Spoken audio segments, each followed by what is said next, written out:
Nah, painten Kang, solusina painten Mhm, kapayuna harapanna sapertos kumaha Kang? Apakah mhm. misalkan ada digitalisasi, Nah, apakah misalkan, mhm, bayar di mana saja, eta mah atos mhm. painten nya, jasa mayar online mah nya? Ya, pami Hmm, pami online hmm, digitalisasi sebenarnya kan, kita teh sudah mulai dari beberapa tahun lalu ya. hmm, hmm, Cuman kan anu disayangkeunna teh Kang, berkaca sama kenyataan masyarakat hmm, kita Kang. hmm, hmm.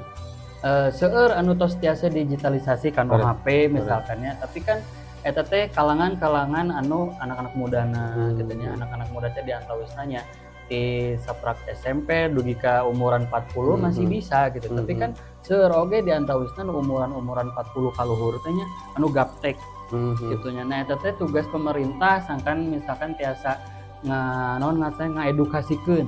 Siap. Atanapi ngiklan ka Par TV. Laras pisan Kang, Jadi nuhun. pemerintah teh tiasa manfaatkeun media Par TV Laras, laras, anu laras. sakitu agrengna, pamiarsana seueur pisan Wah, kitu nya, iya betul. mangpaatkeun kangge Hmm, sosialisasi. hmm, hmm. Jadi tiasa ye mayar pajak misalkan lewat online, tah gitu kan aya tiasa tinu running text, Laras, laras, tinu laras. iklan gitu nya. Margi Dan margi teu sadayana ninggal HP nya. Masih bener. kena aya nu nonton TV-nya sapertos pamirsa di rombokna. Tah, leres gitu. Jadi ya seiring berjalannya waktu Hmm, oknum-oknum anu tunduh gitu nya ka terus, ka terus. ka ieukeun kagebahkeun kuno Kagebaheun. naon anu damelna sae Hmm, gitu nya. Karena ya kita tetap menaruh harapan kepercayaan bagi hmm. pemerintah sekarang lebih baik khususnya di Jawa Barat. Oke, yang baik kita dukung lah Kang ya. Betul, ya. Gitu, MBG baik. MBG MBG.